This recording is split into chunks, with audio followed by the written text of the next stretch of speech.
The August sun hammered down on naval-based Norfolk with the kind of relentless heat that turned asphalt into something soft and yielding. Private First Class Caitlin Brennan stood at her post, boots planted on pavement that radiated warmth through the soles, sweat trickling down her spine beneath the weight of her uniform. The patrol cap did little to shield her eyes from the glare bouncing off windshields in the endless line of vehicles inching toward the main gate. To most sailors, gate duty was the definition of monotony. Check IDs, wave cars through, repeat the same scripted greetings until the words lost all meaning. Stand for hours in whatever weather Virginia decided to throw at you, watching the world pass by at 3 miles per hour. It was, as the Marines like to joke, babysitting with a rifle. But Caitlin didn't see it that way. For her, the gate represented something far more significant than a checkpoint between the civilian world and military property. It was the first line of defense, the threshold where outside ended and inside began. Every person who walked or drove past her position wasn't just entering a naval installation. They were stepping into a space that housed carrier groups, SEAL teams, classified operations, and enough firepower to level a small nation. One forged credential, one overlooked anomaly, one moment of carelessness. That's all it would take for the wrong person to slip through. And the consequences wouldn't stop at her post. They would ripple outward in ways she couldn't predict, but refused to ignore. So she stood tall, shoulders back, eyes sharp, treating every ID like it mattered, because it did. "Next vehicle," she called, her voice carrying the crisp authority her father had drilled into her since childhood. A silver sedan rolled forward. The driver, a petty officer with graying temples and a coffee-stained uniform, handed over his identification card without making eye contact. Caitlin took it, scanned the photograph, checked the holographic security strip against the light, compared the face to the man behind the wheel. Satisfied, she handed it back with a polite nod. "You're cleared, sir. Have a good day." The sedan moved on. Another vehicle pulled up, then another. The rhythm was hypnotic if you let it be. Check, verify, return, wave through. Again and again until the hours blurred together and your mind started to drift. But Caitlin had learned long ago how to fight that drift. She had rituals, small disciplines that kept her locked in. Straighten your posture after every third vehicle. Shift your weight only at the halfway mark of each hour. Recite the general orders of a sentry silently when your thoughts begin to wander. Her father had taught her that excellence wasn't about the big moments. It was about the accumulation of small ones. Do the little things right when no one's watching, and the big things will follow. Sergeant Mitchell Brennan had lived by that philosophy. He died by it too, 13 years ago in Afghanistan, when an IED tore through his convoy during what was supposed to be a routine supply run. Caitlin had been 8 years old, too young to understand the weight of the folded flag they handed her mother, too young to grasp why the uniformed men at the door spoke in such careful, reverent tones, but old enough to remember his voice, his lessons, the way he'd crouch down to her level and say, "Kate, discipline isn't about being perfect. It's about being consistent. Do your best every single time, even when it's hard, especially when it's hard." She carried those words with her every day. They were the reason she'd enlisted at 18, the reason she stood at this gate with the same focus she'd bring to guarding the president himself. It didn't matter that most people saw gate duty as punishment detail, the assignment you got when command didn't know what else to do with you. Caitlin knew the truth. This post mattered, and she would treat it that way, whether anyone noticed or not. The problem was, 8 weeks into this assignment, it was becoming clear that no one did notice. Her supervisor, Master Sergeant Roland Hayes, barely acknowledged her existence beyond the occasional gruff nod. The other guards rotated through their shifts with the enthusiasm of people serving a sentence, slouching against barriers, cutting corners on vehicle inspections, letting their attention wander to their phones between cars. They treated the gate like what it appeared to be, a formality, a box to check, a job that required presence but not effort. And maybe they were right. Maybe she was the one being ridiculous, applying infantry-level discipline to what was essentially traffic control. Maybe her father's lessons didn't translate here. Maybe she was wasting her precision on a role that would never lead anywhere. The thought stung more than she wanted to admit. "Next vehicle," she called, pushing doubt aside. A white pickup truck pulled forward. The driver, a contractor with sun-weathered skin and calloused hands, offered his ID with a distracted glance at his phone. Caitlin took the card, examined it with the same methodical attention she gave every credential. Name, photo, expiration date, holographic strip, access level. Everything appeared legitimate, but something felt off. She tilted the card slightly, watching how light played across the security hologram. There, along the edge, the slightest misalignment. The pattern didn't quite match the angle it should. 999 people out of 1,000 would never notice. It was the kind of imperfection that only mattered if you were actually looking. Caitlin had been taught to look. "Sir," she said, keeping her tone neutral, "I need to run a secondary verification on this. Please pull forward to the inspection area." The contractor's eyes snapped up from his phone, irritation flickering across his face. "Is there a problem?" "Just a routine check, sir. It'll only take a moment." He sighed but complied, pulling the truck into the designated lane. Caitlin walked to the guard shack, swiped the ID through the digital verification system, and waited. Behind her, she could feel the weight of eyes. Other guards watching, wondering what she was doing, probably thinking she was being overzealous again. The system beeped. Green light. Verified. Legitimate ID. The holographic misalignment was a manufacturing defect, nothing more. The contractor was exactly who he claimed to be. Caitlin walked back to the truck, handed over the card with an apologetic smile. "You're all clear, sir. Sorry for the delay." The contractor took his ID without a word, his expression suggesting he thought she'd wasted his time. Maybe she had, but as the truck pulled away, she felt no regret. Better to check and be wrong than to wave through and miss something critical. 3 vehicles back in line. A black SUV with tinted windows idled in the sun. Inside that vehicle, Commander Wade Thornton sat in air-conditioned silence, watching the scene unfold with the quiet intensity of a man trained to read people the way others read books. He'd been observing this particular gate guard for 3 weeks now, timing his arrivals to coincide with her shifts, testing her, measuring her against a standard most people didn't know existed. What he'd just witnessed confirmed what he'd already begun to suspect. This young private was different. Caitlin returned to her position, boots crunching on gravel, and resumed her stance. The line continued its slow crawl forward, vehicle by vehicle, ID by ID. The sun tracked across the sky, brutal and unforgiving. But she didn't waver, didn't slouch, didn't let fatigue compromise her bearing. Master Sergeant Hayes wandered past at one point, coffee in hand, and gave her a sidelong glance.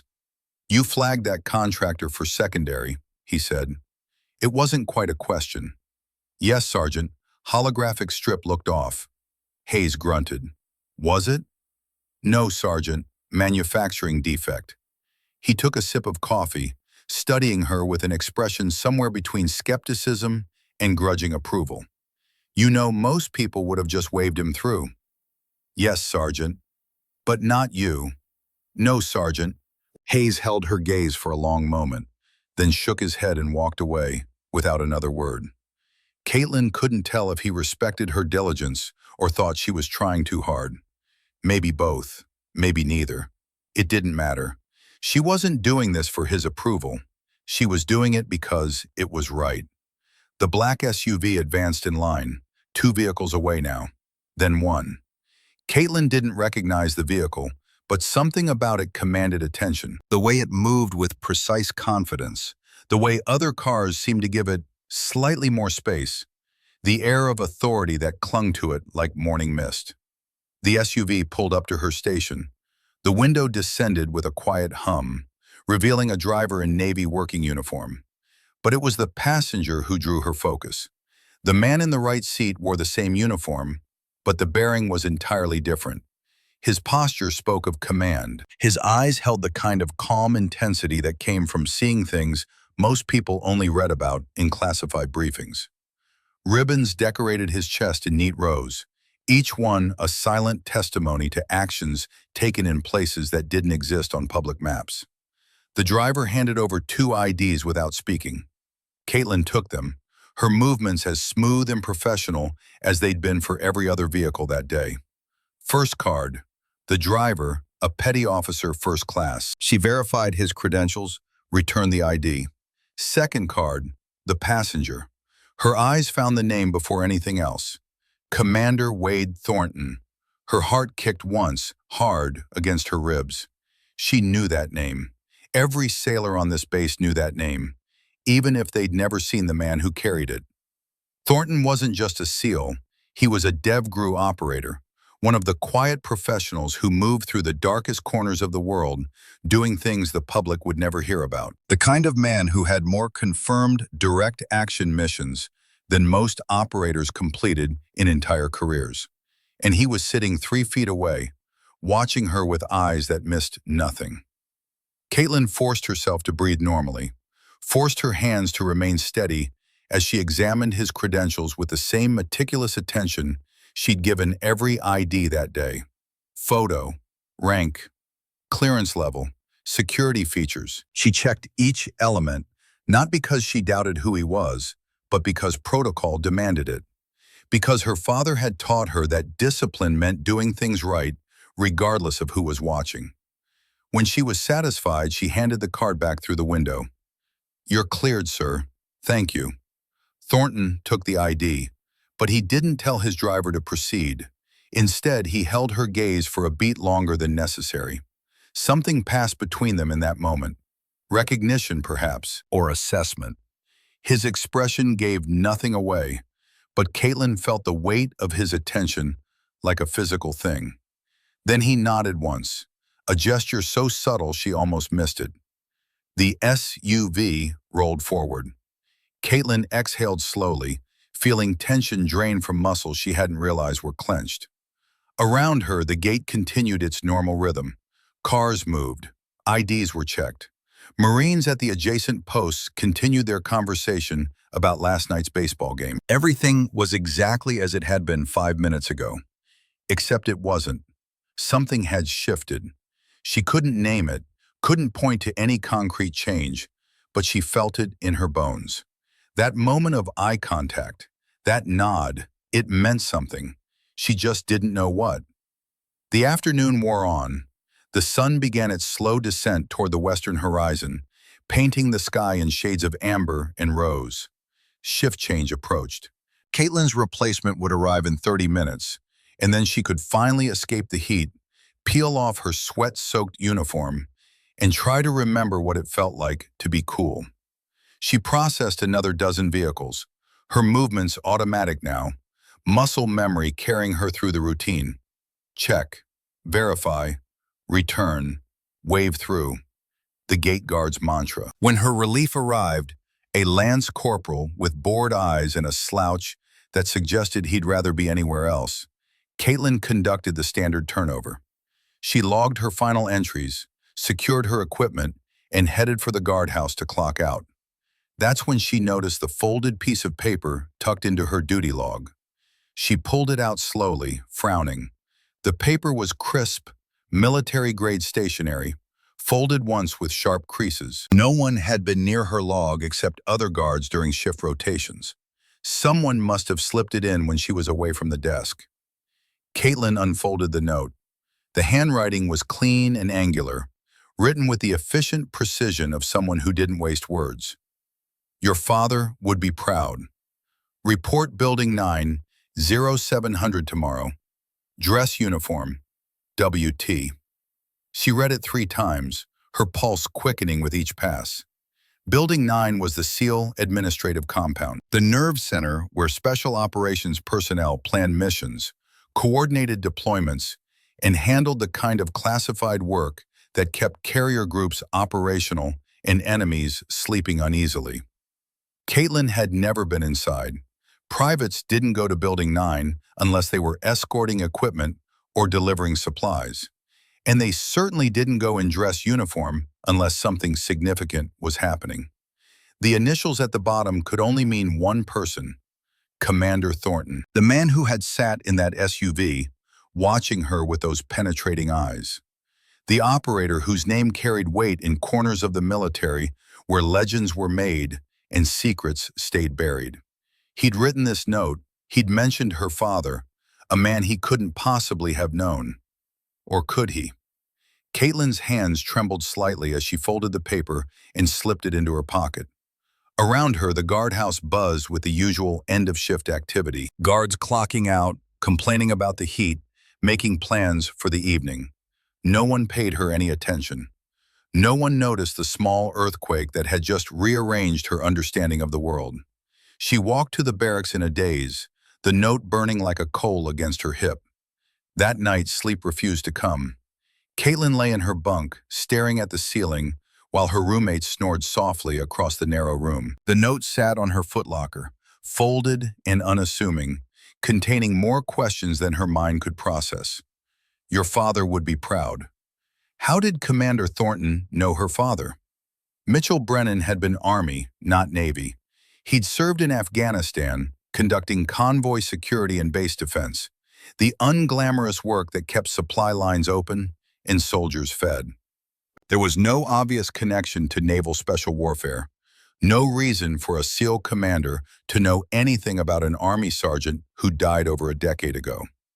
Unless there was something she didn't know, something her father had never told them, stories he'd carried to his grave because operators didn't talk about the things they'd seen or the people they'd served with. The possibility opened doors in her mind she'd never considered. Had her father crossed paths with Thornton during some deployment? Had they served together on a joint operation, one of those missions that never made it into official records? Had Mitchell Brennan done something, saved someone, earned the kind of respect that lingered years after death? She would find out tomorrow. Building 9, 0700 hours, dress uniform. Whatever this was, it mattered. Commander Thornton didn't waste time on trivial gestures. Men like him operated with purpose, every action calculated toward a specific end. He'd watched her at the gate. He'd evaluated her performance against some internal standard. And he'd left this note, this summons, this door opening into a world she'd only glimpsed from the outside. Caitlin closed her eyes, but her mind refused to quiet. She replayed the moment at the gate, frame by frame. The way Thornton had studied her, the way he'd held her gaze, that subtle nod. He'd seen something, recognized something. The question was what? Dawn came slowly, gray light filtering through barracks windows and stirring sailors from sleep. Caitlin was already awake, had been for hours. She showered in cold water to shock away the exhaustion, then dressed with painstaking care. Dress uniform. Every ribbon aligned, every crease sharp, shoes polished to a mirror shine. If she was walking into Building 9, she would do it representing everything her father had taught her. Excellence in details, discipline when no one's watching. She arrived at Building 9 with 15 minutes to spare, a habit ingrained since basic training. The structure loomed before her, nondescript on the outside, but radiating an aura of significance. Armed security stood at the entrance. Surveillance cameras tracked every angle. This wasn't a building you wandered into by accident. Caitlin approached the checkpoint, her heart hammering against her ribs. The guard, a master at arms with hard eyes and a weapon worn with the ease of long familiarity, studied her with open skepticism. A private in dress uniform at Building 9. The incongruity was obvious. Name and purpose, he said flatly. Private First Class Caitlin Brennan. I was instructed to report here at 0700. Instructed by whom? Commander Thornton. Something shifted in the guard's expression. Not warmth exactly, but a slight easing of suspicion. He checked his clipboard, found her name on a short list, and nodded. "You're cleared. Follow the main corridor. Wait in the anteroom until you're called." The door buzzed open with an electronic click that sounded like a vault unsealing. Caitlin stepped inside. The interior of Building 9 was everything she'd imagined, and nothing like she'd expected. The corridor stretched before her, lit by fluorescent lights that hummed faintly overhead. The walls were lined with photographs, images of SEAL teams in desert fatigues, operators fast roping from helicopters, tactical boats cutting through dark water. Each picture was a frozen moment of purpose, men and women operating at the sharp end of national policy. She walked slowly, boots clicking against polished tile, feeling like an intruder in a sacred space. The anteroom was small and spartanly furnished. 4 chairs, a coffee table with outdated magazines, a clock on the wall ticking away seconds with mechanical precision. Caitlin sat, back straight, hands folded in her lap, and waited. 5 minutes passed, then 10. The door opened. A woman entered, mid-30s, wearing the uniform of a Navy lieutenant with the bearing of someone who'd earned her rank through competence rather than time served. She had sharp features, intelligent eyes, and an expression that suggested she didn't suffer fools. "Private Brennan," the lieutenant said. It wasn't a question. "Yes, ma'am. I'm Lieutenant Paige Caldwell. I work operations coordination for this command." The lieutenant's gaze moved over Caitlin with an assessing quality that felt invasive and clinical. "A private, in our wing. This is highly unusual." Caitlin said nothing. She hadn't been asked a question. Caldwell's lips twitched, almost a smile. "Come with me." They walked deeper into the building, past offices where officers bent over computer screens displaying maps and data feeds, through corridors that smelled faintly of coffee and the particular blend of stress and purpose that permeated military operations centers. Finally, they stopped at a door marked only with a number. Caldwell knocked once, crisp and professional. "Enter," a voice called from inside. The lieutenant opened the door and gestured for Caitlin to go in. The office was smaller than she'd expected, but somehow felt larger due to its spareness. A desk, clean and organized. 2 chairs, filing cabinets along one wall, maps of Eastern Europe and the Middle East pinned to corkboard. And on the wall behind the desk, a Navy cross in a simple frame, the metal catching light from the window. Commander Wade Thornton stood behind the desk, his uniform as immaculate as his office. He was taller than she'd realized, broad-shouldered, with the kind of physical presence that came from years of conditioning and combat. His eyes found hers immediately, and once again she felt that weight of assessment. "Private Brennan," he said. His voice was quiet, controlled, but it carried authority the way some men carried weapons. "Take a seat." Caitlin sat, spine rigid, hands folded. Thornton remained standing for a moment, studying her with the same intensity he'd shown at the gate. Then he moved around the desk and leaned against it, arms folded across his chest. "Do you know why you're here?" he asked. "No, sir." He nodded, as if her honesty satisfied something.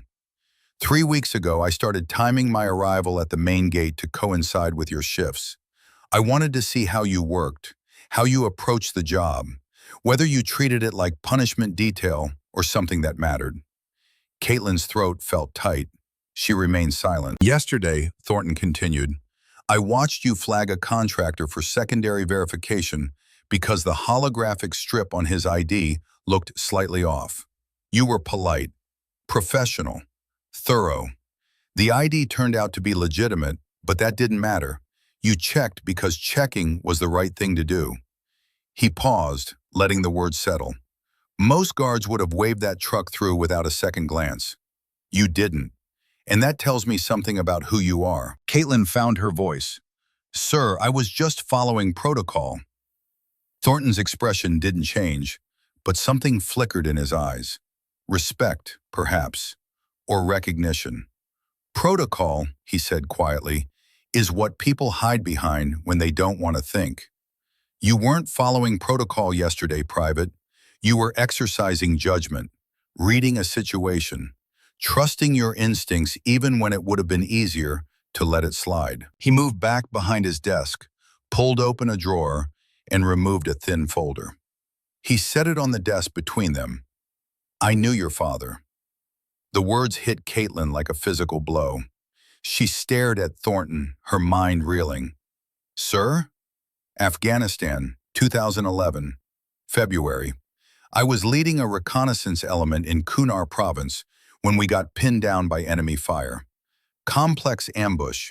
We were outnumbered, outgunned, and cut off from support. Your father's convoy was transporting supplies through the area. He heard the firefight on the radio. Thornton's voice remained level, factual, but something beneath the surface suggested memory running deeper than words could express. He could have kept driving. That would have been the safe call, the smart call. But Sergeant Mitchell Brennan didn't make the safe call. He diverted his convoy into the kill zone, used his vehicles as cover, and laid down suppressing fire while my team extracted. 2 of my men were wounded. They're alive today because your father put himself between them and the enemy. Caitlin's eyes burned. She blinked rapidly, refusing to let tears fall. I owe him my life, Thornton said simply, and I owe those 2 men theirs. That's a debt I can never repay to him. But when I saw his daughter standing at that gate, treating every ID like it mattered, holding herself to a standard most people have forgotten existed, I realized maybe I could honor what he stood for. He slid the folder across the desk toward her. That's why I saluted you yesterday, Private, not out of pity, not because you're someone's daughter. I saluted you because you carry yourself like a warrior, even when you're checking IDs at a gate. That's who your father was, and that's who you are. Caitlin couldn't speak. The words lodged in her throat, too large and unwieldy to force out. Thornton let the silence hold for a moment, then continued. I need someone with your attention to detail. Someone who understands that small mistakes have large consequences. I'm coordinating a humanitarian mission to Eastern Europe, Operation Copper Shield. Medical supplies, security training for allied forces. The kind of work that doesn't make headlines but keeps regions stable. The logistics are complex.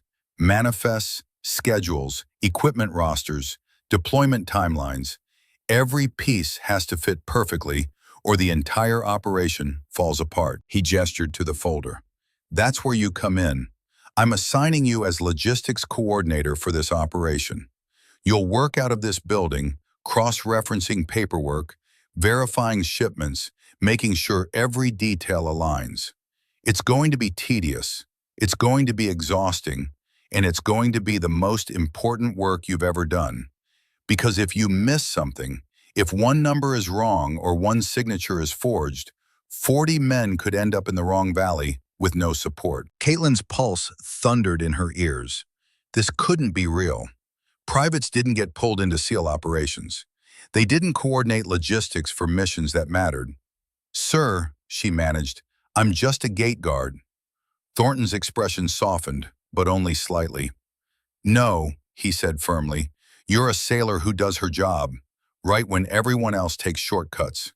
You're Mitchell Brennan's daughter, and you honor his legacy every time you refuse to accept mediocrity. That's exactly what I need. He stood, signaling the end of the conversation. Report here at 0700 tomorrow. Lieutenant Caldwell will brief you on your duties. Dismissed. Caitlin rose on unsteady legs, saluted, and turned toward the door. Private, Thornton called. She stopped, looked back. His eyes held hers with that same penetrating intensity. Your father saved my life by being in the right place and making the hard choice. You're going to save lives by catching details other people miss. Different battlefields, same warrior spirit. Caitlin nodded, not trusting herself to speak, and walked out of the office. The corridor seemed brighter somehow. Or maybe it was just her vision adjusting to a world that had suddenly expanded in ways she couldn't yet comprehend. She made it to the exit, pushed through the door into morning sunlight, and kept walking until she reached an empty corner of the base, where no one could see her. Only then did she let the tears come, not from sadness, from something bigger and more complex. Pride, grief, purpose, the weight of expectations she hadn't known she was carrying, and the sudden, terrifying possibility that she might actually be capable of meeting them. Her father had saved Commander Thornton's life, and now Thornton was offering her a chance to prove she was worthy of that legacy. Tomorrow she would walk back into Building 9 and begin work that mattered. Work that required every ounce of the discipline her father had instilled in her. Work that could save lives or cost them, depending on how well she performed. The gate had been a test. She'd passed without knowing she was being evaluated. Now the real test began.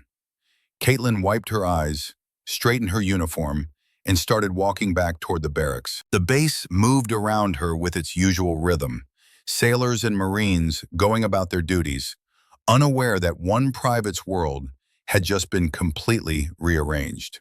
She thought about her father, about the convoy he'd driven into hell to save strangers, about the man he'd been and the lessons he'd left behind.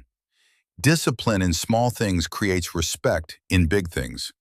Tomorrow she would put those words to the ultimate test, and she would not fail. The morning arrived cold and gray, fog rolling in from the Atlantic to shroud Naval Base Norfolk in a damp embrace that made everything feel muted and distant. Caitlin stood outside Building 9 at 06:45, 15 minutes early as always, watching condensation bead on the security cameras mounted above the entrance.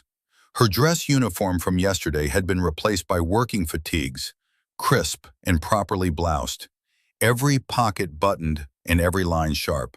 She'd barely slept. Her mind had churned through the previous day's revelations on an endless loop, replaying Commander Thornton's words until they'd worn grooves into her consciousness. Her father had saved his life.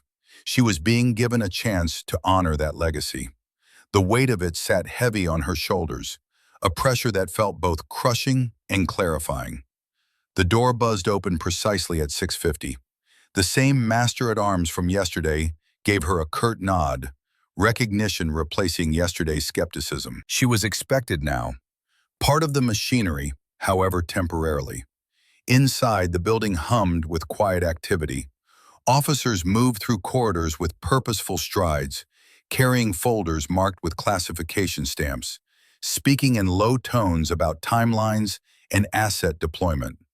No one paid Caitlin particular attention, but she felt the eyes tracking her nonetheless.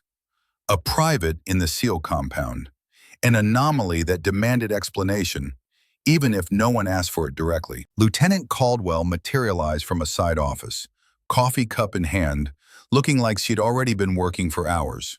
Her expression was neutral, but assessing, the same clinical evaluation Caitlin had seen yesterday. "Brennan, follow me." They walked deeper into the facility, past operations rooms where multiple monitors displayed satellite imagery and tactical maps, through a secure door that required Caldwell's fingerprint and access code, into a smaller workspace that smelled of printer toner and strong coffee. "This is your station," Caldwell said, gesturing to a desk wedged between filing cabinets and a wall covered in whiteboards. "Computer terminal, secure network access, and direct line to my office. Your clearance has been temporarily elevated to handle classified logistics materials. But understand this, everything you see, everything you touch, everything you learn here, stays here. Violation of operational security isn't just a career ender, it's a federal offense." "Understood, ma'am." Caldwell set a thick accordion folder on the desk with a solid thump. "Operation Copper Shield. Humanitarian deployment to 3 allied nations in Eastern Europe. Medical supplies, security training equipment, small arms, communications gear. 40 personnel rotating through 6-week cycles. Your job is to verify every manifest, cross-reference every requisition, and ensure what we order matches what we ship, matches what arrives." She pulled out a sheaf of documents, spreading them across the desk like cards in a complicated game. "This is the master manifest for the first deployment cycle. 247 line items. Each one has a requisition form, a procurement record, a shipping document, and a receiving confirmation.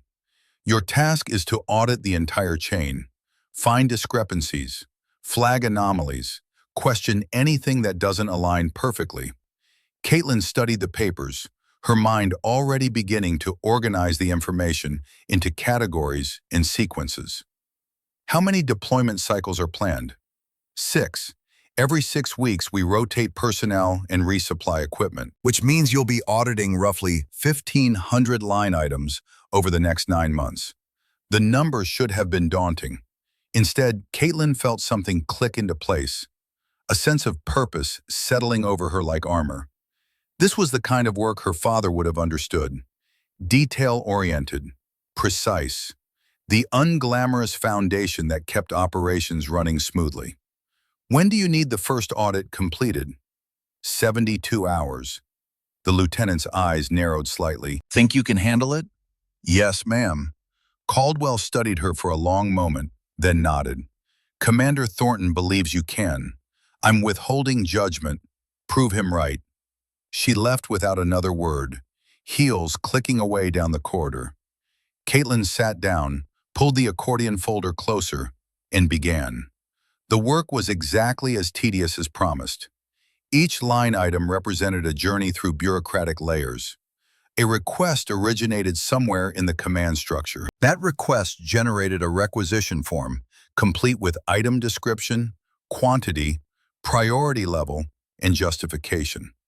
The requisition triggered a procurement process, sourcing the item from approved vendors or military supply channels.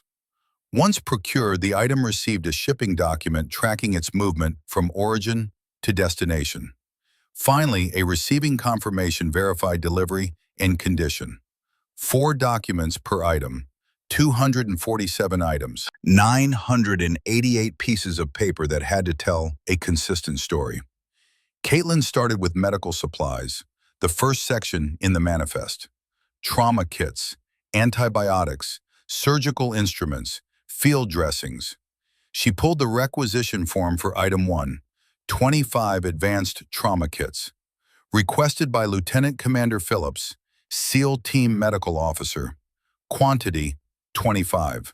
Priority, high. Justification, critical field medicine capability for humanitarian operation. She traced her finger down to the procurement record. Ordered from Defense Logistics Agency, Fort Detrick. Quantity, 25. Unit cost, $1,200. Total, $30,000. Shipping document. Shipped via military transport, Fort Detrick to Norfolk Naval Station. Quantity, 25 kits. Weight, 375 pounds. Arrival date, August 12th. Receiving confirmation. Received by Petty Officer Marks, Supply Division. Quantity, 25 kits. Condition, satisfactory. Date, August 12th. Everything aligned. 4 documents telling the same story, numbers matching across the chain. Caitlin made a notation in her audit log and moved to the next item. By noon, she'd processed 40 items. Her eyes burned from screen glare and document review, but she maintained focus through the discomfort. This wasn't about comfort. This was about ensuring 40 operators deploying into uncertain territory had exactly what they needed, when they needed it, with no surprises and no shortfalls. She broke for lunch in the building's small galley, forcing down a sandwich without tasting it, then returned to her desk. Item 63 stopped her. Antibiotics.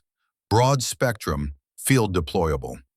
The requisition showed 200 units requested. The procurement record showed 200 units ordered from McKesson Medical Supply at $87 per unit. Total cost, $17,400. But the shipping document listed 180 units. Caitlin stared at the numbers, double-checking her reading. Requisition, 200. Procurement, 200. Shipping, 180. 20 units had vanished between procurement and shipping. She pulled the receiving confirmation. 180 units received. Condition satisfactory. So either the procurement record was wrong and only 180 units were actually ordered, or 20 units had been diverted somewhere between the vendor and the shipping manifest. Caitlin's pulse quickened. This could be clerical error, a simple mistake in data entry, but Commander Thornton's words echoed in her mind. Small mistakes have large consequences. One wrong number could mean soldiers without critical supplies. She flagged the discrepancy, attached a note requesting clarification, and continued. 2 hours later, she found another one. Night vision batteries, requisition, 150, procurement, 150, shipping, 140, receiving, 140, 10 batteries missing. Then another, tactical radios, requisition, 30, procurement, 30, shipping, 28, receiving, 28. By 1800 hours, when Lieutenant Caldwell returned to check her progress, Caitlin had identified 8 discrepancies across different categories: medical supplies, batteries, communications equipment, even small arms ammunition. Each one showed the same pattern. Requisition and procurement matched, but shipping documents reflected lower quantities. Total value of missing items? Approximately $38,000. Caldwell reviewed Caitlin's notes with increasing tension in her jaw. These could be clerical errors, she said, but her tone suggested she didn't believe it. That's what I thought at first, ma'am, but 8 errors following the exact same pattern? And they're all in items that would be valuable on the black market. The lieutenant's eyes snapped to Caitlin's. You're suggesting theft. I'm suggesting it's worth investigating, ma'am. Caldwell gathered the flag documents. Wait here. She disappeared into the corridor. Caitlin sat in the sudden silence, her heart hammering. She just accused someone, somewhere in the supply chain, of stealing military equipment. If she was wrong, she'd look like a paranoid private seeing conspiracies in clerical mistakes. If she was right, she just uncovered something that could derail the entire operation. 20 minutes passed, then 30. When the door finally opened, it wasn't Lieutenant Caldwell who entered. Commander Thornton stepped into the workspace, his expression unreadable. Behind him, Caldwell carried a laptop computer and several additional folders. "Show me," Thornton said without preamble. Caitlin stood, gestured to her organized notes. 8 items with quantity discrepancies, sir, all following the same pattern. Full quantities requisitioned and procured, but reduced quantities shipped and received. Total value approximately $38,000. Thornton leaned over the desk, studying her documentation with the focused intensity of a man examining enemy positions. Could be mistakes, he said. Yes, sir, but 8 identical mistakes seemed unlikely. His eyes flicked to her face. What's your instinct? Caitlin hesitated. She was a private offering theories to a SEAL commander. The gap between their ranks yawned like an abyss. But Thornton had asked, and her father had taught her that honesty mattered more than comfort. Someone's skimming, sir. Small amounts from multiple shipments, probably counting on the fact that most audits are superficial. Nobody checks every line item. Nobody traces the entire chain. They've been getting away with it because nobody's looking. Thornton straightened, exchanged a glance with Caldwell. The lieutenant opened her laptop, pulled up database files, her fingers moving rapidly across the keyboard. If you're right, Caldwell said, this isn't the first deployment they've hit. Let me pull historical data. She worked in silence for several minutes, while Thornton and Caitlin stood in tense stillness. Finally, Caldwell turned the screen to face them. 4 previous humanitarian operations over the last 6 months. I'm seeing similar discrepancies in all of them. Small quantities, different items, same pattern. Thornton's jaw tightened. Total value? Caldwell scrolled through spreadsheets, calculating. Approximately $380,000. The number hung in the air like smoke from a gun barrel. Someone's running a systematic theft operation, Thornton said quietly, using humanitarian deployments as cover. Taking items that won't be immediately missed in quantities small enough to avoid triggering automatic audits. He turned to Caitlin. How did nobody catch this before? Because nobody audited the entire chain before, sir. Most logistics reviews spot check high-value items. These are mid-range supplies, the kind people assume are too small to steal. But small amounts add up, Caldwell said, especially over 6 months. Thornton pulled out his phone, typed a brief message, sent it. Within 90 seconds, his phone buzzed with a reply. He read it, his expression hardening. NCIS is sending investigators. But that'll take days. Whoever's doing this is smart enough to have an exit strategy. The moment they suspect investigation, they'll disappear. What do you need from me, sir? Caitlin asked. Thornton studied her with that penetrating gaze she was beginning to recognize. Keep auditing, but expand your scope. Pull records from all 6 humanitarian operations.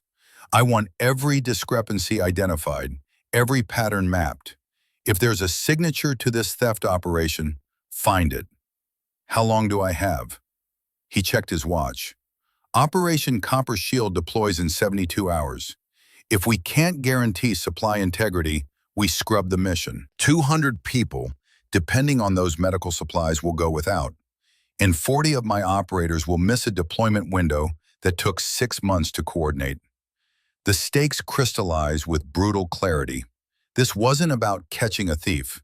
It was about ensuring a mission succeeded, about keeping faith with allies, about honoring commitments made at levels far above her pay grade. I'll find it, sir. Thornton nodded once. I know you will. That's why you're here. He left, Caldwell following, leaving Caitlin alone with 6 months of logistics records and a clock ticking down toward mission failure. She rolled her shoulders, cracked her knuckles, and dove back in. The next 18 hours blurred into a marathon of document review. Caitlin barely registered the passage of time, sustained by coffee and the crystallizing conviction that patterns existed in the chaos, waiting to be found. She pulled records from operations Steadfast, Goodwill, Friendship, Alliance, Unity, and Copper Shield. 6 humanitarian missions to different regions, different personnel, different supply requirements, but the same discrepancies. She built spreadsheets, organized data by item type, quantity, vendor, shipping date, receiving officer. Slowly, painstakingly, the pattern emerged from the noise. Every discrepancy occurred in shipments processed through a specific logistics hub, Supply Coordination Center, Building 14. Every shipping document with reduced quantities bore the electronic signature of the same approving officer, Lieutenant Craig Veneman, Logistics Coordinator. Caitlin pulled Veneman's personnel file from the system.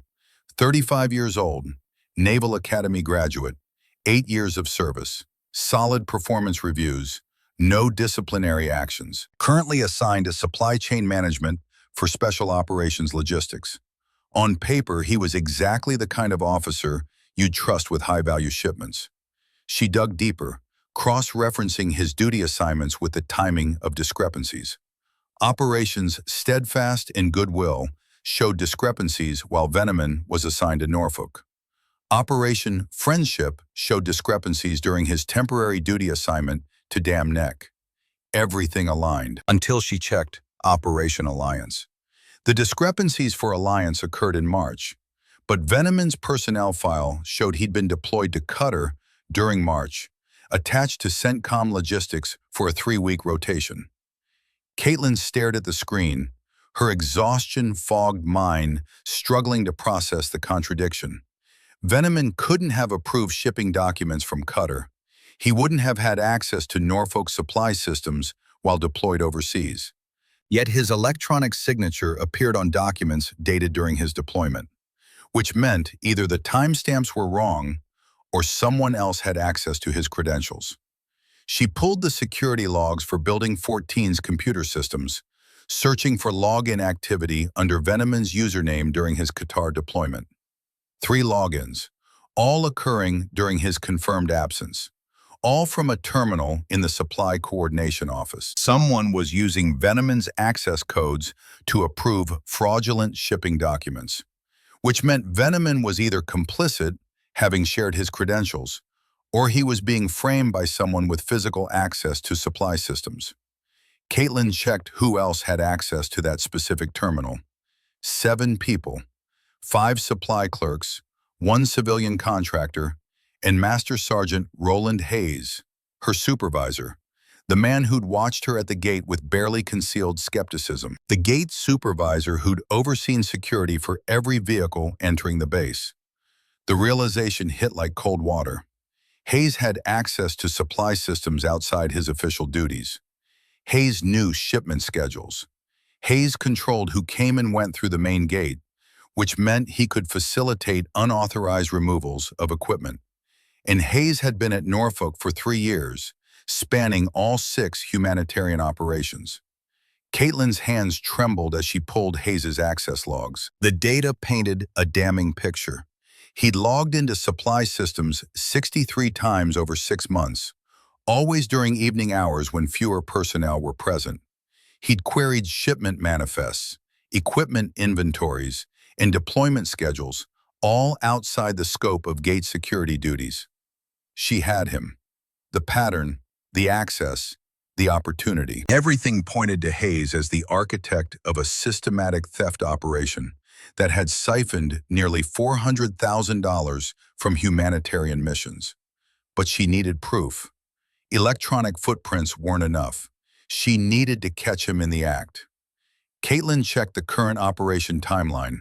Copper Shield supplies were scheduled for final staging in Building 14's secure warehouse in 48 hours. From there, they'd be loaded onto transport vehicles for movement to the airfield. If Hayes followed his pattern, he'd make his move during that loading process, diverting high-value items before they reached the transport manifest. She pulled up the equipment list for final staging. Among the items, 30 night vision monocular devices. Total value, $90,000. Exactly the kind of high-value, easily portable equipment that would appeal to black market buyers. If Hayes was going to hit Copper Shield, those night vision devices would be his target. Caitlin compiled her findings into a comprehensive report, attached supporting documentation, and sent it to Commander Thornton with a subject line that felt melodramatic but accurate. Urgent. OPSEC breach identified. Then she sat back, her body finally registering the 36 hours of continuous work, and waited. The response came within 10 minutes, not an email. Thornton himself, striding into her workspace with Lieutenant Caldwell and 2 men in civilian clothes who radiated the particular intensity of federal investigators. "Brief us," Thornton said.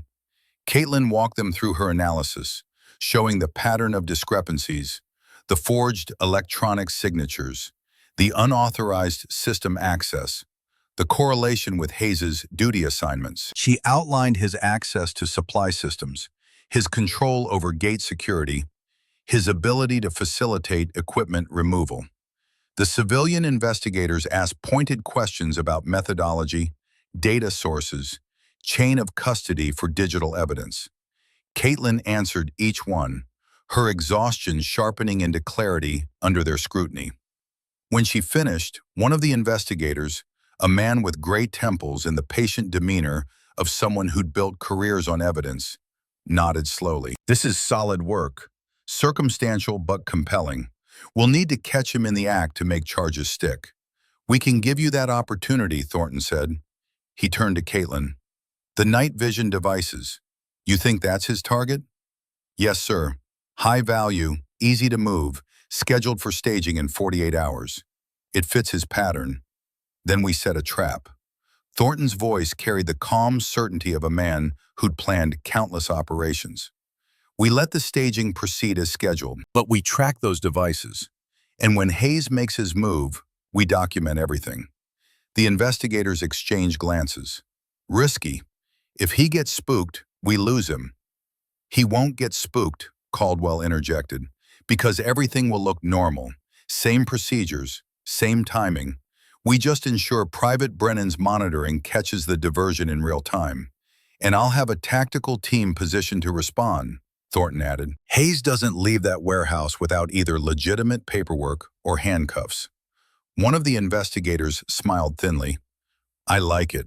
We'll coordinate with base security. Thornton turned back to Caitlin. You've done exceptional work. This wasn't what I brought you here to do, but you may have saved this entire operation. The mission still deploys, sir? If we catch Hayes and secure the supplies, yes. Which means the next 48 hours are critical. Caitlin felt the weight of those hours settling onto her shoulders. She'd found the pattern, identified the threat. Now she had to help neutralize it. Get some rest, Thornton ordered. You're no good to anyone if you collapse. Report back in 12 hours. We'll finalize the operational plan then. Yes, sir. She stood, suddenly feeling every minute of lost sleep, and walked toward the exit. At the door, she paused and looked back. Commander, sir, what if I'm wrong? Thornton's expression didn't change. You're not. The certainty in his voice carried her through the door, down the corridor, out into afternoon sunlight that felt surreal after so many hours in artificial light. Caitlin made it to the barracks, collapsed onto her bunk fully clothed, and fell into dreamless sleep. When she woke 8 hours later, messages waited on her phone. Lieutenant Caldwell confirming the operational timeline, an NCIS agent requesting a follow-up interview, and a text from an unknown number containing only 4 words. Your father would approve. She knew without asking that it came from Commander Thornton. Caitlin showered, changed into fresh fatigues, and returned to Building 9 with renewed purpose. The trap was set, the timeline established. In 36 hours, they would know if her analysis was correct. If Master Sergeant Hayes took the bait, he'd expose himself in the entire theft operation. If he didn't, she'd have accused a senior NCO based on circumstantial digital evidence, potentially destroying his career and her own credibility. The stakes had never been higher, but as she settled back into her workspace, pulling up monitoring systems and finalizing documentation, Caitlin felt something she hadn't experienced since her father's death. Certainty of purpose. The knowledge that she was exactly where she needed to be, doing exactly what mattered. Small things, details everyone else missed. The unglamorous work that kept operations running and soldiers alive. This was her battlefield, and she would hold the line. The warehouse floor stretched vast and shadowed in the pre-dawn darkness, illuminated only by security lights that cast harsh pools of white against concrete. Caitlin stood in the observation room on the second level, watching through reinforced glass as supply personnel began the staging process for Operation Copper Shield. Her reflection stared back at her, pale and tense, superimposed over the activity below. 36 hours had collapsed into this single moment. Beside her, Lieutenant Caldwell monitored 3 computer screens displaying real-time tracking data, security camera feeds, and communication channels. 2 NCIS investigators occupied the far corner, speaking in low tones while reviewing digital recorders and evidence collection protocols. Commander Thornton stood near the window, arms folded, his stillness radiating the coiled readiness of a predator waiting for prey to reveal itself. Below, Petty Officer Marks directed a team of 4 sailors as they moved pallets of equipment from secure storage to the staging area. Medical supplies, communications gear, tactical equipment, each item cross-referenced against manifests, each pallet logged and positioned according to loading sequence. The night vision devices sat in a locked container near the center of the staging floor, 30 monocular units worth $90,000, each one tagged with a GPS tracker so small it was invisible to anyone not specifically looking for it. The bait was set. Now they waited to see if Master Sergeant Hayes would take it. He'll come during shift change, Caitlin said quietly, not taking her eyes off the warehouse floor. Maximum confusion, minimum witnesses. That's his pattern. Caldwell checked her watch. Shift change in 40 minutes. If your analysis is correct. It is, Thornton said. His voice carried absolute conviction. Brennan doesn't make mistakes with details. Caitlin felt the weight of his confidence like a physical thing. She'd spent 3 days analyzing 6 months of data, building a case against a senior NCO based on digital footprints and pattern recognition. If she was wrong, Hayes's career would be damaged by unfounded suspicion.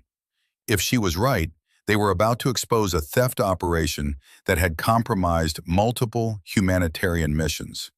The pressure should have been crushing. Instead, she felt a strange calm settling over her, the same focused clarity she'd experienced at the gate when something didn't align. Trust your instincts. Read the situation. Act when others hesitate. Her father's lessons, playing out in a warehouse instead of a convoy. Movement below caught her attention. A door opening near the loading dock. Master Sergeant Hayes entered, clipboard in hand, his presence unremarkable and expected. As gate supervisor, he had legitimate reasons to verify shipment security before transport. No one would question his presence. But Caitlin noticed details others might miss. Hayes wasn't in his usual duty uniform. He wore supply division fatigues, the digital camouflage pattern that would let him blend with the staging personnel. His clipboard was the wrong type, the green supply logistics version instead of the security black. And his movements carried a tension that suggested purpose beyond routine inspection. "He's here," she said. Thornton moved closer to the glass. Caldwell's fingers hovered over her keyboard, ready to document everything. The NCIS investigators activated their recording equipment. Below, Hayes approached Petty Officer Marks, exchanged a few words. Marks nodded, gestured toward the staging area, returned to directing his team. Hayes walked deeper into the warehouse, checking items on his clipboard, maintaining the appearance of normal security verification. But his path wasn't random. He was moving systematically toward the night vision container. Caldwell zoomed in one of the camera feeds, capturing Hayes's approach in high definition. He stopped beside the container, checked his clipboard, glanced around the warehouse floor. The sailors were occupied with pallet movement on the opposite side, backs turned, attention focused on their immediate tasks. Hayes set down his clipboard, pulled a small device from his pocket, a portable barcode scanner, standard supply equipment. Except he wasn't scanning barcodes. He was entering override codes into the container's electronic lock. Caitlin's pulse quickened. There it is. The container's lock disengaged with a soft click. Hayes opened it, revealing the 30 night vision devices in their protective cases. He reached inside, removed 4 units, transferred them to a supply bag he'd pulled from his cargo pocket. "Document everything," one of the investigators said. Caldwell's fingers flew across the keyboard, time-stamping actions, capturing screenshots, building an evidence trail. Hayes closed the container, re-engaged the lock, picked up his clipboard, and walked toward a service exit on the warehouse's north side. His movements remained casual, unhurried, the actions of someone who'd done this so many times that confidence had replaced caution. "He's heading for the service exit," Caitlin said. "There's a contractor van scheduled for gate departure in 15 minutes. He'll load the devices, drive them off base during morning traffic." "Not this time," Thornton said. He keyed his radio. "All units, target is moving toward north exit with stolen property. Initiate intercept." The warehouse transformed in seconds. Tactical team members emerged from concealment positions, weapons lowered but ready, surrounding the service exit. Base security personnel blocked exterior access. NCIS agents descended from the observation room. Master Sergeant Hayes pushed through the service door and found himself facing 6 armed sailors and 2 federal investigators. For a heartbeat, no one moved. Hayes stood frozen, supply bag in hand, his expression cycling through shock, calculation, and resignation. Then his shoulders sagged, the fight draining out of him, as he recognized the impossibility of escape. Master Sergeant Hayes, one of the NCIS agents, said, stepping forward with handcuffs, "You're being detained for investigation of theft of government property. Put the bag down slowly." Hayes complied, setting the supply bag on the concrete with a gentleness that seemed absurd given the circumstances. He raised his hands, allowed himself to be cuffed, his face settling into blank neutrality. Thornton descended from the observation room with Caldwell and Caitlin following. He approached Hayes, studied the man with cold assessment. "How long?" Thornton asked quietly. Hayes met his gaze without flinching. 18 months, since Operation Steadfast. Nearly $400,000, Caldwell said, from humanitarian missions. While people waited for supplies you diverted. Something flickered across Hayes's face. Not quite remorse, but an acknowledgement of cost. "I never took anything that would get soldiers killed. Medical supplies always went through. I only skimmed excess, equipment that wouldn't be missed." "You don't get to make that calculation," Thornton said, his voice hard as steel. "Every item was accounted for, budgeted, justified. You stole from operations designed to help allies, to build relationships, to show American commitment to global stability. And you did it for profit." Hayes said nothing. There was nothing to say. The NCIS investigators took custody, reading him his rights as they led him toward a waiting vehicle. Base security began processing the crime scene, photographing evidence, securing the stolen devices. Caitlin watched it unfold with a strange detachment, the culmination of 72 hours that had transformed her understanding of what her role could be. Thornton turned to her. "You were right. About the pattern, the target, the timing, all of it. I just followed the details, sir." "No," Caldwell interjected. "You saw what trained investigators missed for 6 months. You built a case from digital fragments that most people wouldn't have recognized as connected. Because you were willing to check everything," Thornton added. "The same discipline you showed at the gate applied to 900 pages of logistics records. That's what broke this case." Caitlin felt the words settle into her chest, validation she hadn't realized she'd been seeking. But alongside the satisfaction came a deeper question. "Sir, what happens to Operation Copper Shield now?" Thornton checked his watch. "The supplies are secure. Hayes's diversion was the last vulnerability. We deploy as scheduled, 12 hours from now. Because of you, 40 operators will have exactly what they need, and 200 civilians will receive medical care that wouldn't have reached them if those supplies had been compromised." "The mission succeeds," Caldwell said. "That's the bottom line." They left Caitlin in the warehouse while they coordinated with investigators and security personnel. She stood alone on the floor where Hayes had been apprehended, looking at the container holding night vision devices that would now reach their intended destination. Small things, details everyone missed. Her father had been right. Excellence in small tasks created the foundation for larger success. She'd proven that at the gate, in the logistics audit, in the investigation that had just concluded. But the validation felt incomplete somehow, as though she'd answered one question only to reveal another waiting beneath it. What came next? 3 days passed in a blur of debriefings, evidence documentation, and administrative processing. Hayes was formally charged with theft of government property, fraud, and abuse of position. His investigation revealed connections to a civilian black market network operating across 3 states, leading to 17 additional arrests. The operation he'd facilitated had compromised not just humanitarian missions, but regular supply chains, creating shortages that had rippled through logistics systems for over a year. Caitlin provided testimony, walked investigators through her analytical methodology, helped reconstruct the digital trail Hayes had thought he'd hidden. Her role expanded from witness to expert, her detailed understanding of supply chain vulnerabilities informing new security protocols. But through it all, she felt adrift. Building 9 had become familiar, the work meaningful, the people around her respectful of her contributions. Yet she remained a private on temporary assignment, borrowed talent that would eventually be returned to her permanent duty station. The gate, where she'd started, where presumably she'd return.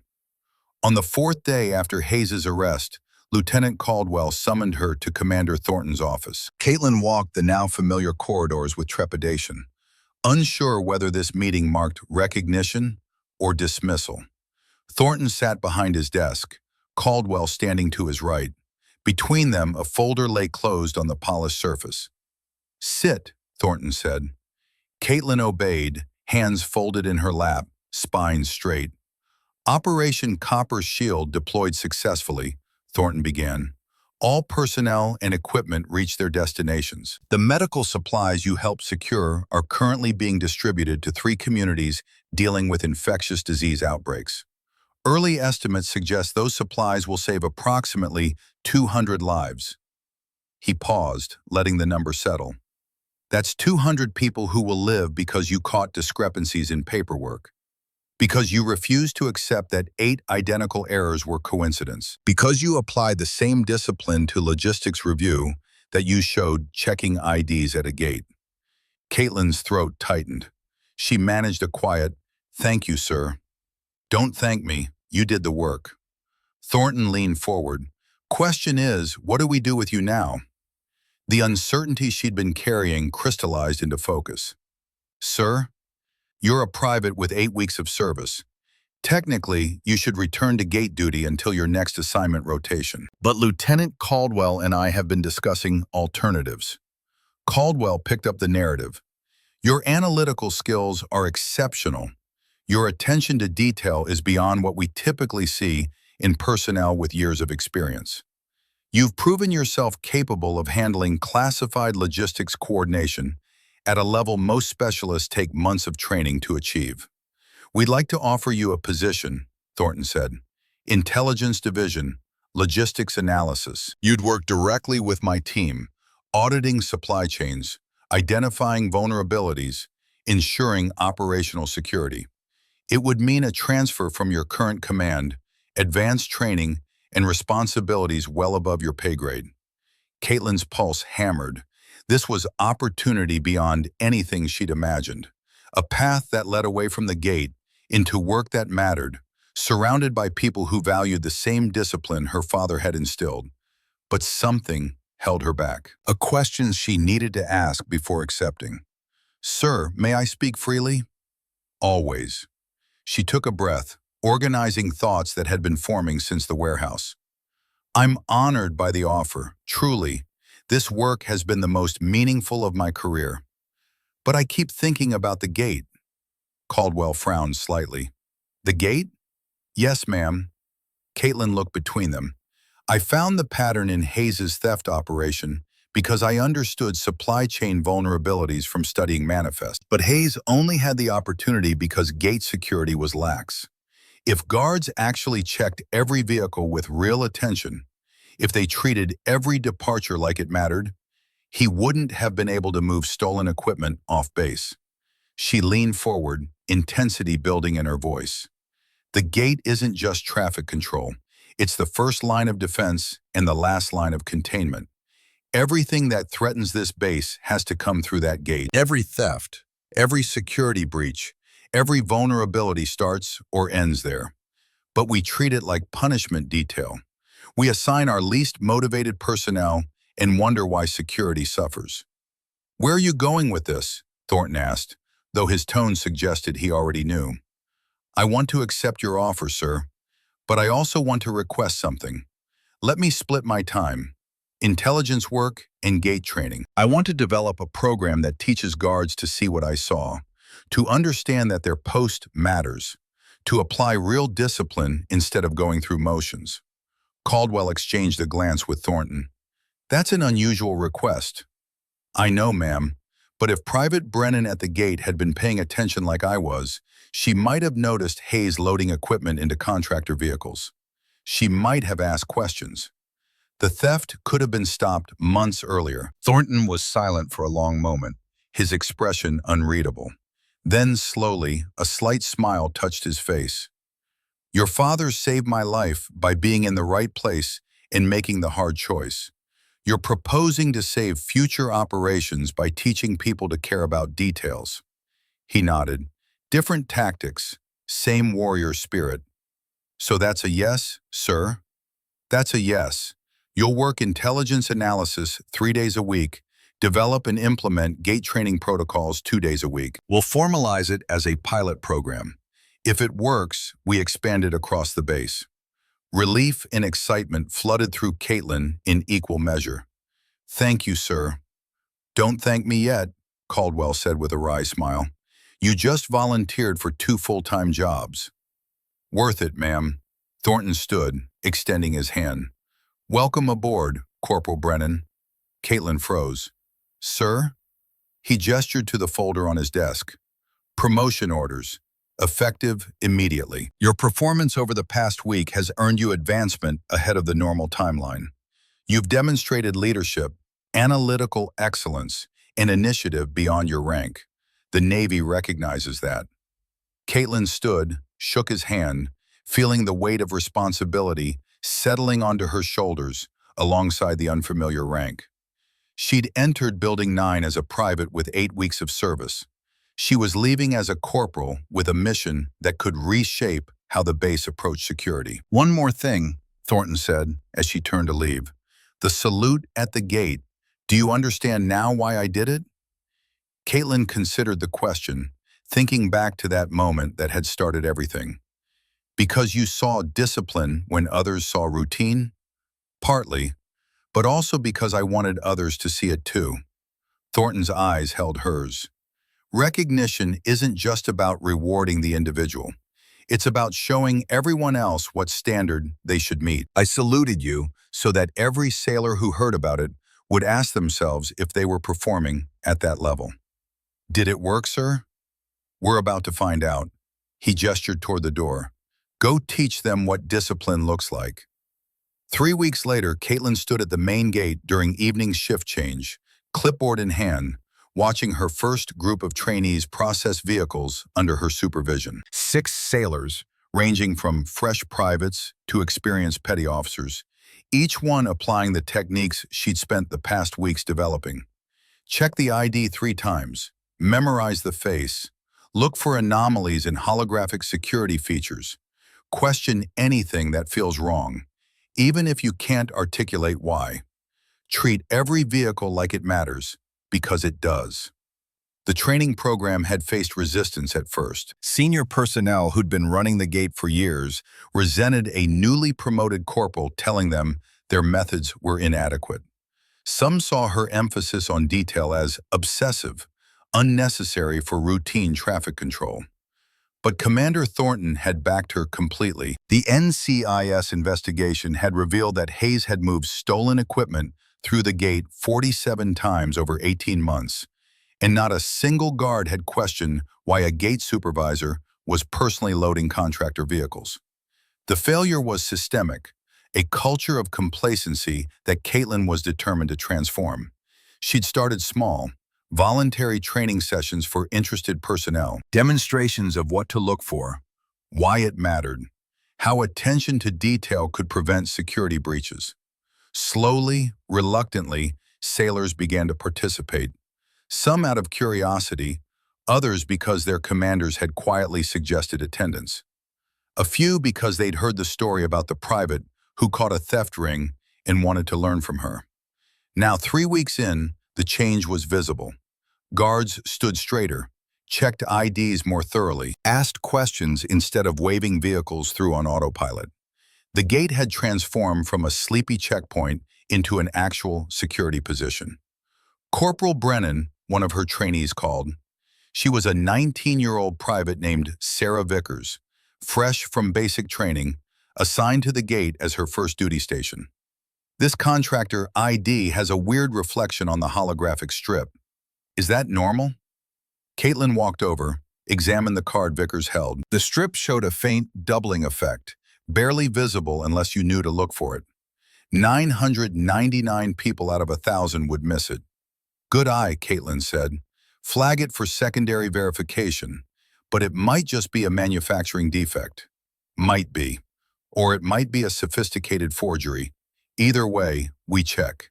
Better to be wrong than to miss something critical. Vickers nodded, her expression showing the same focused intensity Caitlin recognized from her own early days at this post. The private directed the contractor to secondary inspection, processed the verification with careful attention, and cleared the vehicle only after confirming authenticity. The ID was legitimate, but the exercise mattered more than the result. At the end of shift, after the trainees had been dismissed and the night crew had taken over, Caitlin stood alone at the gate watching the sunset over Norfolk.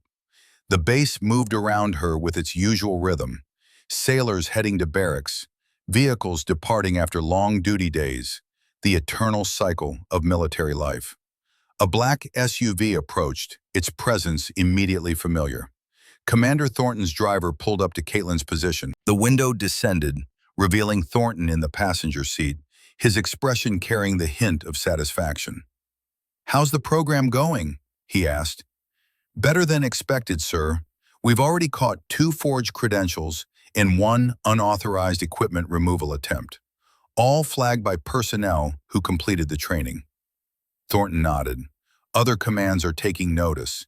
I've had 3 requests from different bases asking about implementing similar programs." "That's good, sir." "It's more than good, Brennan. It's legacy." He gestured toward the gate, the checkpoint where she'd started this journey. "You stood here 8 weeks ago doing a job most people thought didn't matter. Now you're teaching an entire base why it does. That's impact beyond rank or assignment." Caitlin felt the weight of his words. "Just following my father's lessons, sir. Do the small things right. Your father would be proud."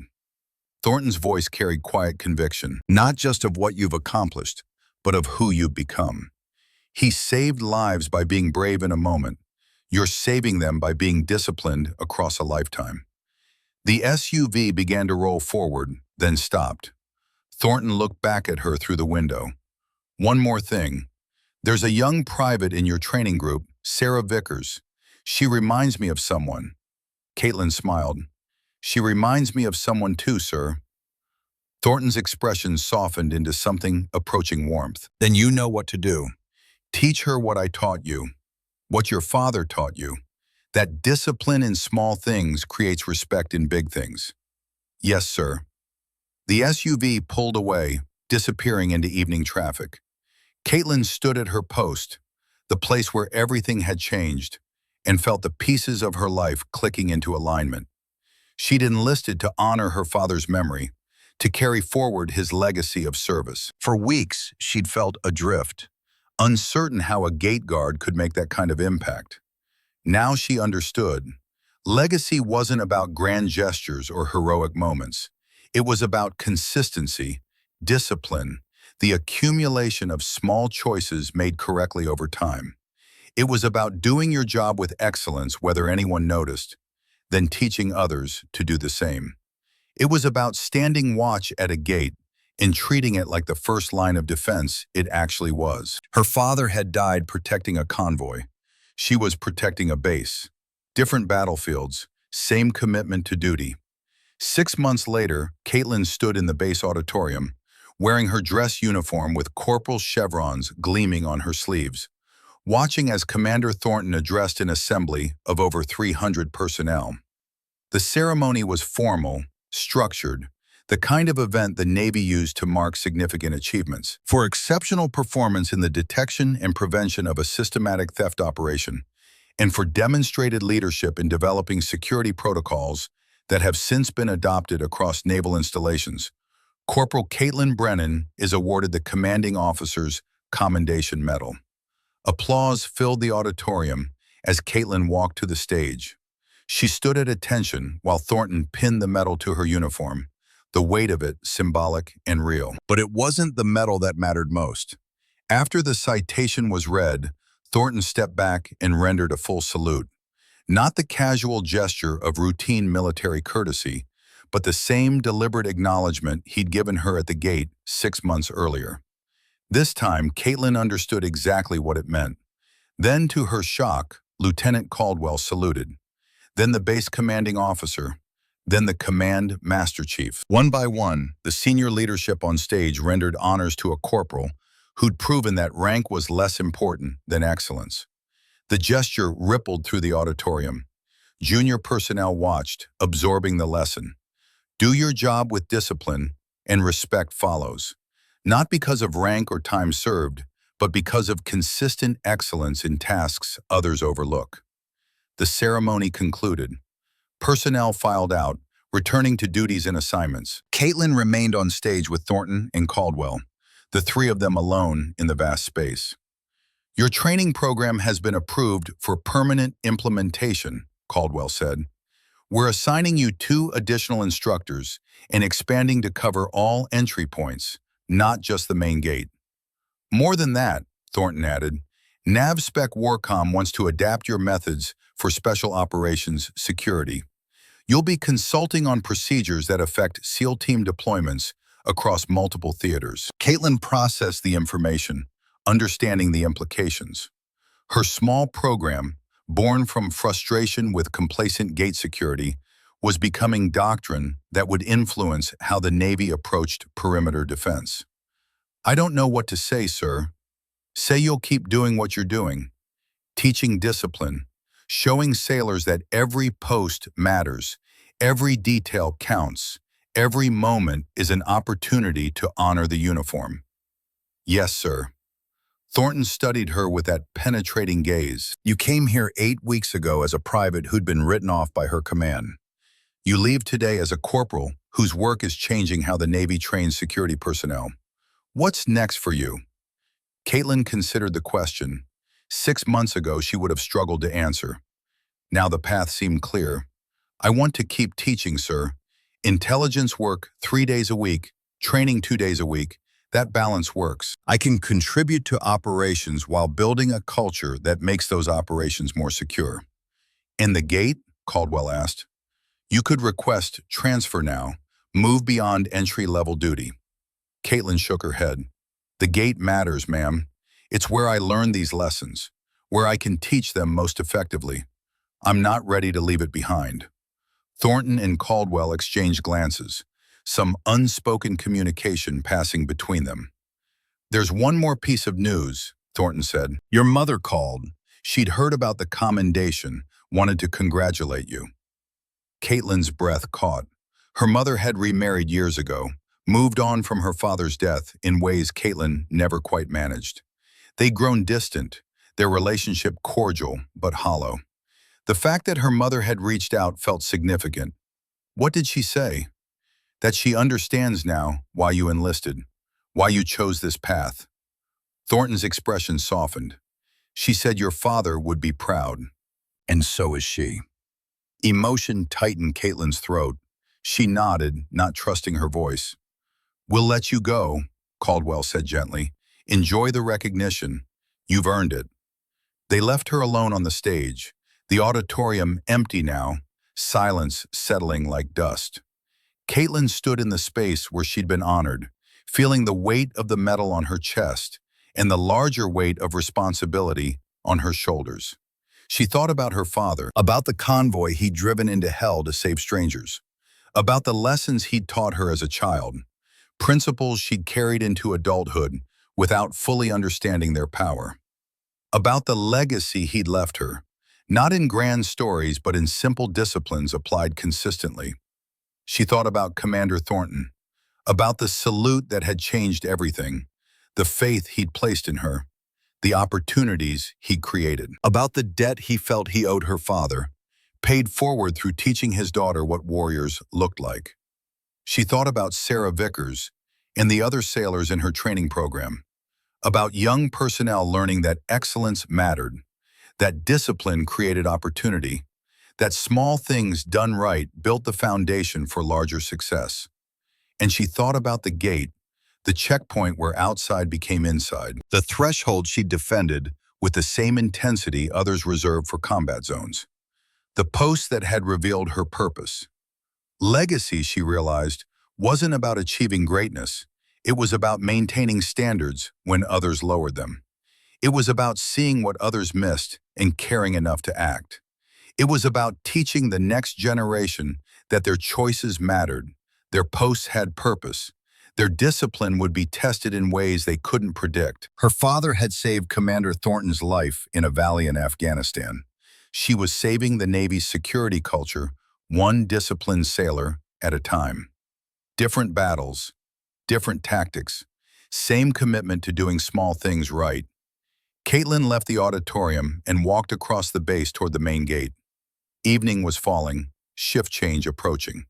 She wasn't scheduled to work tonight, but she wanted to see how the new protocols were holding up under Sarah Vickers's watch. As she approached, she saw Vickers at the checkpoint, processing vehicles with the same meticulous attention Caitlin had shown 6 months earlier. The young private checked each ID carefully, memorized faces, questioned anomalies. Her posture was straight, her focus absolute. She was doing the job right. A vehicle approached. Caitlin recognized the black SUV before its window descended. Commander Thornton sat in the passenger seat, watching Vickers work with the same assessing gaze he'd once turned on Caitlin. The private processed his credentials with flawless precision, returned them with a crisp acknowledgement, and cleared the vehicle. But before the SUV could move forward, Thornton did something unexpected. He opened the door, stepped out, walked to where Vickers stood at attention, surprise and nervousness flickering across her young face, and rendered a full salute. Vickers, stunned, returned the gesture with perfect form. Thornton held the salute for a beat, then lowered his hand and returned to the SUV without a word. The vehicle pulled forward, stopping beside where Caitlin stood watching. Thornton's window descended. "She reminds me of someone," he said with the faintest smile. Caitlin smiled back. "She reminds me of someone too, sir." Then the cycle continues. "Your father taught you, I refined it. You're teaching the next generation, and someday they'll teach the one after that. That's the point of legacy, sir." Thornton nodded. "Discipline isn't a moment, Brennan. It's forever, and you've ensured it won't stop with you." The SUV pulled away into the gathering dusk. Caitlin walked to where Vickers stood, still processing the encounter with visible shock. "Corporal, what just happened?" the private asked. Caitlin looked at the young sailor, seeing herself 6 months earlier, confused, uncertain, not yet understanding that excellence in small things created opportunities for large impact. "He saw you doing your job right," Caitlin said, "the same way someone once saw me. That's how this works. You do the small things with discipline. Someone notices.